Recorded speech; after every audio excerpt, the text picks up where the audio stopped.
السلام عليكم ورحمة الله. أهلا بكم في قناة مستر تك. في البداية أحب أهنيكم بحلول شهر رمضان الكريم، أعاده الله علينا وعليكم بالخير واليمن والبركات، وأعاننا الله وإياكم على الصيام والقيام وصالح الأعمال، وكل عام وأنتم بخير ورمضان كريم. النهاردة إن شاء الله هنتكلم عن فايدة فتحات اليو اس بي وإزاي تستفيد منها. بس طبعا قبل أي حاجة ما تنساش تضغط لايك، ولو لسه ما اشتركتش في الصفحة اشترك وفعل زر الجرس علشان يوصلك كل ما هو جديد من قناة مستر تك. فتحات اليو اس بي. فتحات اليو اس بي هتلاقيها في معظم راوترات وي، وبالذات الراوترات الحديثة. فمثلا زي راوتر ده راوتر H168N، هنلاقي فيه فتحة يو اس بي. وده مثلا ال H188A، وده اللي بيتم تسليمه في معظم الفروع. هتلاقي برضو في فتحة يو اس بي، حتى بعض الاكسسات بتلاقي فيها فتحات يو اس بي. طب يا ترى ايه هي فايدة فتحة يو اس بي؟ فتحات اليو اس بي لها استخدامات عديدة. اول استخدام منها وده الاستخدام الشائع، وهي في شحن الموبايل عن طريق توصيل شاحن زي ده. كابل شحن زي ده بتوصله مثلا في فتحة اليو اس بي بالشكل ده. الطرف التاني طبعا في الموبايل كأنه شاحن موبايل عادي، وبتشحن بيه الموبايل. ده طبعا تقدر توصله سواء كان اكسس او ان كان راوتر زي ما انتم شايفين كده. وعلى فكرة ده مالوش اي تأثير على الراوتر ولا على الموبايل. ممكن كمان تستخدمها في تحويل الراوتر لراوتر هوائي، زي مثلا الفلاشة بتاعة الانترنت. دي كده مثلا فلاشة انترنت. الفلاشة دي يا جماعة زي ما احنا عارفين تبقى عبارة عن فلاشة يو اس بي. دي كنا بنوصلها في الكمبيوتر او في اللابتوب، وبتحصل عن طريقها على الانترنت. انترنت عن طريق شريحة المحمول. فمثلا هنا كده بيتم توصيل شريحة المحمول، وفي بعضها كمان بيبقى فيه فتحة للميموري، بحيث انك تقدر تحط هنا ميموري وتستخدمها كفلاشة عادية.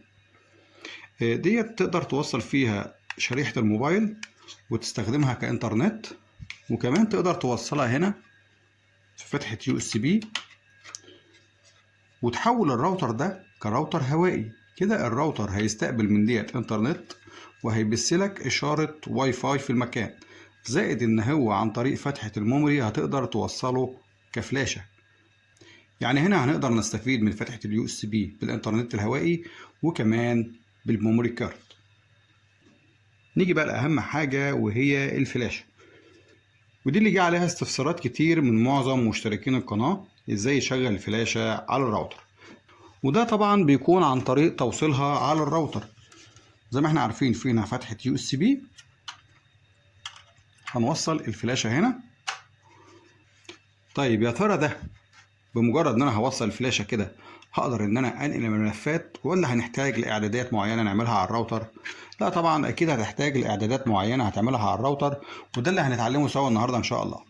طبعا الراوتر اللي معانا النهاردة هو راوتر ZTE H188A فيرجن 6، اللي هو طبعا السوبر فيكتور.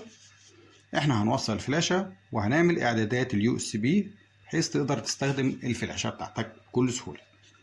يلا بينا نبتدي الاعدادات. بنفتح بقى صفحة الراوتر بالطريقة اللي كلنا عارفينها.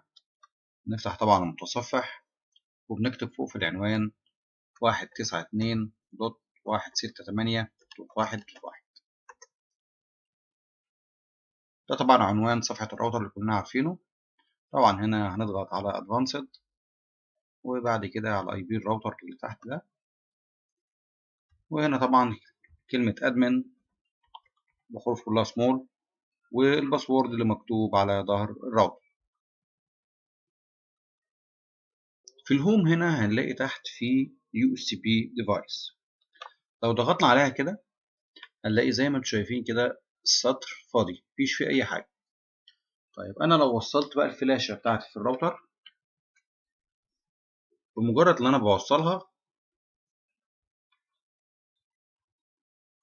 يعني أدخل كده مرة تانية، هنا ظهر اسم الفلاشة بتاعتي. هو ده اسم الفلاشة اللي أنا حاططها. طيب تعالوا نشوف بقى إزاي نفعلها.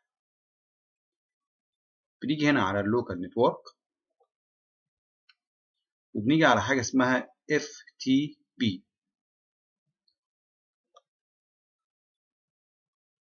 وبنيجي هنا نضغط على On.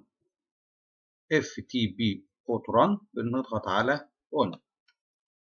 وهنا بقى في يوزر نيم وباسورد. اليوزر نيم مكتوب ادمن، اما الباسورد فانت ممكن تكتب الباسورد اللي انت عايزه. انا هنا مثلا هكتب الباسورد بتاع صفحة الراوتر بحيث ان انا مثلا ما اتلخبطش بينهم، واضغط على ابلاي واوكي.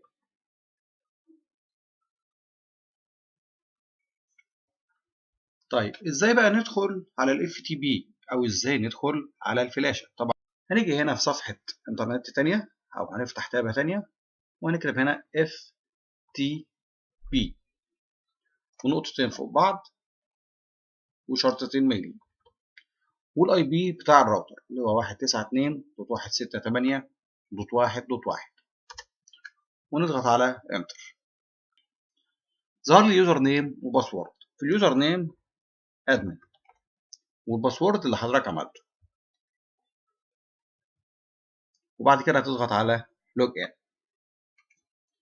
كده الفلاشه فتحت قدامك اهي، اللي هي مكتوب يو اس بي 1.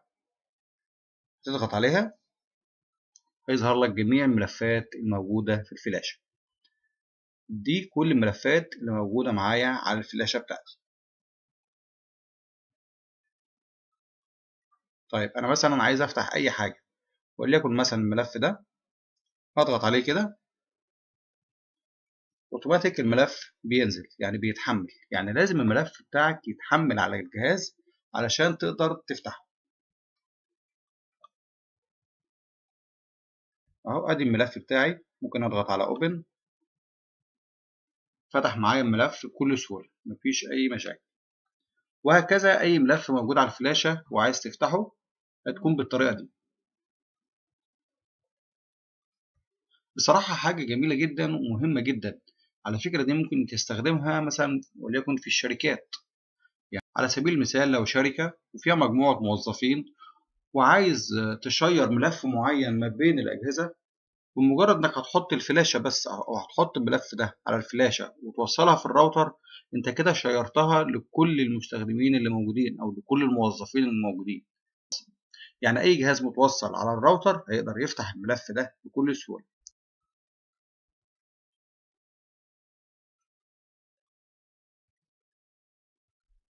وبكده نكون وصلنا لنهاية حلقتنا. طبعا لو عجب حضرتك الحلقة ما تنساش تضغط لايك، ولو لسه ما اشتركتش في الصفحة اشترك وفعل زر الجرس علشان يوصلك كل ما هو جديد من قناة مستر تك. وأي سؤال أو استفسار سيبهولي في التعليقات أسفل الفيديو، وبحاول أرد على حضراتكم في أقرب وقت ممكن. وشكرا على حسن متابعتكم.